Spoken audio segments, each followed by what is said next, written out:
del endeudamiento. Prácticamente 40.000 millones de pesos. El Estado argentino suspenderá el pago de la deuda externa. Los fondos BRICS amenazan al sistema financiero global. Yo creo que lo peor que puede pasar es que no paguemos la deuda. 1.500 millones. El reciente fallo de la Corte Suprema de Estados Unidos. Argentina desde el año 2011 tiene sus cuentas públicas, su presupuesto en rojo. Esto es que los mangos que entran no alcanzan para sostener el conjunto de cuestiones que tiene que sostener el Estado argentino. Obviamente, entre esas cosas que hay que sostener, hay una partida muy significativa que en el último año tiene que ver con alrededor de 77.000 millones de pesos, que es la partida de pago de deuda. Sí, estamos en rojo. Tenemos 28.000 millones de dólares de reservas. Netas, 14.000. Una deuda cuasi fiscal de 23.000 millones de dólares y un patrimonio neto negativo de 55.000 millones de dólares. En ese contexto, reconocer el fallo de Griesa significaría incrementar de manera infernal el nivel de endeudamiento cuando ni siquiera nosotros estamos en capacidad de pagar la deuda que ya tenemos.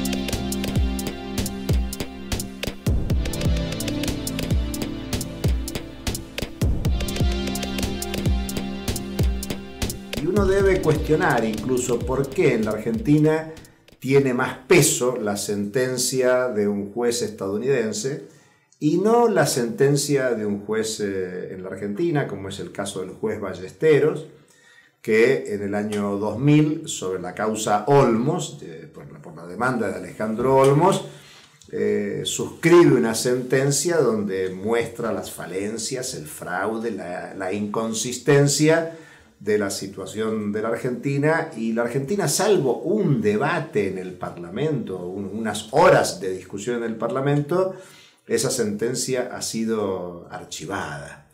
Y hay un hecho para mí extremadamente significativo que tiene que ver con la legalidad. Es decir, el juez Ballesteros, cuando dicta su sentencia, demostrando que la mayor parte de la deuda de la dictadura era un escandaloso fraude, se olvida de un detalle fundamental, y es que para el derecho argentino y el derecho administrativo, los actos ilegales son nulos de nulidad absoluta. No solo los actos, sino todas sus consecuencias. En el año 2011, un conjunto de diputados, Pino Solanas, Claudio, Victoria Donda, Graciela Iturraspe, Jorge Garderi, presentaron un escrito a la Justicia Federal para que lo que se había olvidado Ballesteros lo dictara el juez que intervenía, que era Eduardo Martínez Jordi, diciendo: señores, ya que para el derecho argentino estos actos, que son ilícitos, son nulos de nulidad absoluta, y esto aún para el common law, para el derecho norteamericano, venimos a pedir que se declare la nulidad de los actos. El juez, extremadamente cobarde, pero por supuesto que conoce el orden legal, le dio traslado al Ministerio Público Fiscal. Y el fiscal federal, Federico Delgado, cuyo dictamen tengo, se presentó diciendo que la presentación hecha por los diputados era absolutamente correcta porque los actos eran nulos. Y lo que faltaba es que el juez terminara un aspecto de la investigación que por supuesto no lo quiere terminar para poder determinarla. Es decir, que los elementos legales están. Que no el gobierno no quiere usarlos por una serie de cuestiones es otro tema.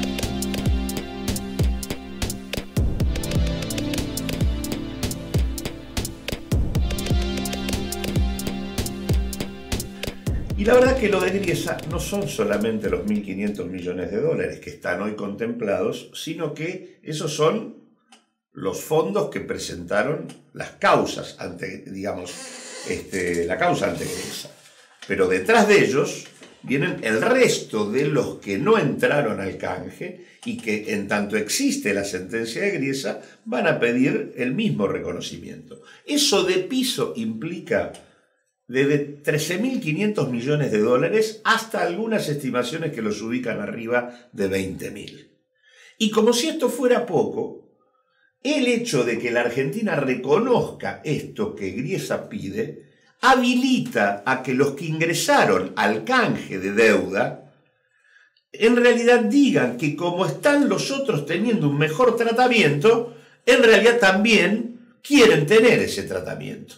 Con lo cual ya la cuantía de la demanda en materia de deuda coloca a la Argentina en una situación de imposibilidad absoluta de pagos. Y un dato comparativo, por ejemplo. A comienzos de mayo se dio un ajuste de 40% a beneficiarios de planes sociales. Son 7 millones de beneficiarios de planes sociales. Pues de esos 7 millones recibieron una actualización que representa el mismo importe que la sentencia del juez Griesa.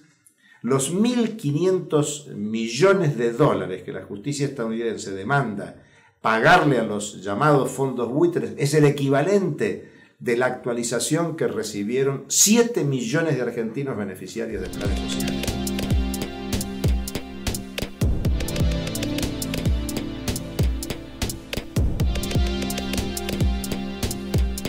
Nosotros deberíamos aprovechar este fallo absolutamente ridículo desde el punto de vista de la legalidad del derecho público internacional, de la legalidad de los derechos humanos a nivel internacional, e incluso un fallo que tiene hoy cuestionamientos de parte sustantiva del sistema financiero. Este fallo está siendo cuestionado por el gobierno de los Estados Unidos, por gobiernos europeos, por las Naciones Unidas, por el Fondo Monetario Internacional. Digo, es un fallo aislado políticamente, lo cual revela que margen político para decir que esto no hay que tomarlo como es, existe en el mundo de hoy.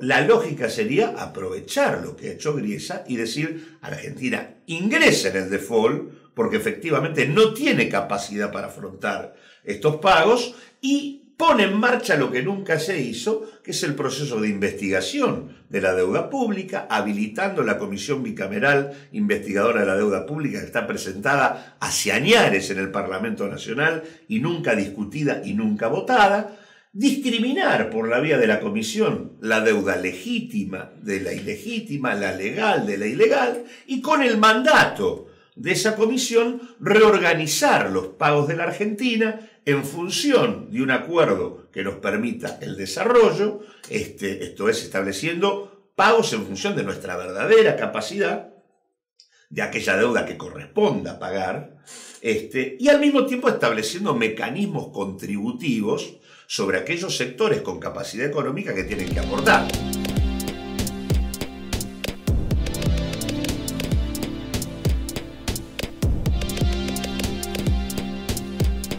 Ecuador decretó el default de la deuda en el año 2008. Yo en ese momento era asesor personal del presidente de la República y cuando se decretó el default, es decir, calculamos qué iban a hacer los acreedores. Y aquí vino la enorme diferencia que hay con la Argentina. Correa tenía como respaldo una auditoría de la deuda que mostraba minuciosamente los fraudes, las amenazas, las extorsiones, la ilegalidad. Y yo me acuerdo que apenas se declara el default y se produce el informe al país, me llaman personalmente a mí, porque yo fui el que el presidente, a pesar de ser extranjero, me pidió que hiciera la presentación final. Me llama el abogado jefe del JP Morgan, el doctor Arturo Carrillo, que era representante de uno de los bancos más importantes de los Estados Unidos, para decirme textualmente cómo se arregla esto. Entonces, el cómo se arregla esto significó que, por supuesto, yo le dije esto tenía que arreglarlo con las autoridades ecuatorianas, y ahí se entró en un proceso de negociación porque lamentablemente Correa no contó con el apoyo de ningún país latinoamericano, fundamentalmente con Argentina y Brasil, que excepto la solidaridad moral no quisieron acompañar el proceso. Y como Ecuador le vende el 66% de su producción a los Estados Unidos y de alguna manera está rodeado por Colombia, Perú y países que le negaron todo tipo de colaboración, les dijo, bueno señores, yo les voy a pagar el 30%, pero no a través de cambiar bonos con otros bonos, no. Les pago el 30% cash y se terminó la deuda comercial con los bancos privados y todos aceptaron sin excepción. ¿Pero por qué? Porque había atrás un respaldo notable.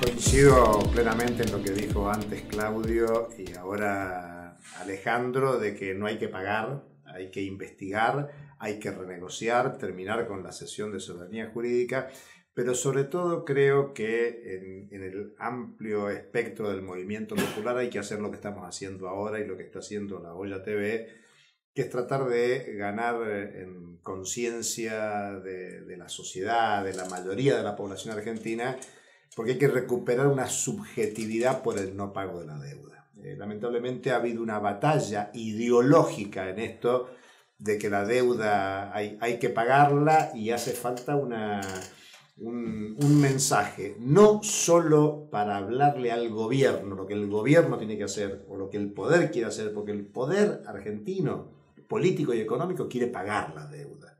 Nosotros necesitamos generar una mayoría político-social que esté dispuesta a dar la batalla por el no pago de la deuda.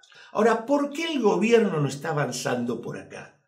Por lo que dije antes, porque hay una estrategia de política económica que hace del acuerdo amigable con estos sectores la condición del acceso al financiamiento externo. Ahora, lo que sí quiero dejar en claro es que aún sin hacer esto, está en condiciones, por el margen político internacional, por lo que dice Alejandro, de que no quieren que se caiga una reestructuración que ha sido eficaz para el sistema internacional y los acreedores, hay margen político para decirle que no a Griesa en el mundo. Y hay recursos legales y técnicos dentro de la propia reestructuración para decirle que no. Pueden reemplazar al Banco de Nueva York, pueden convocar a los bonistas y decidir pagarles en el domicilio local. Argentina no tiene ninguna razón para reconocer el fallo de Griesa.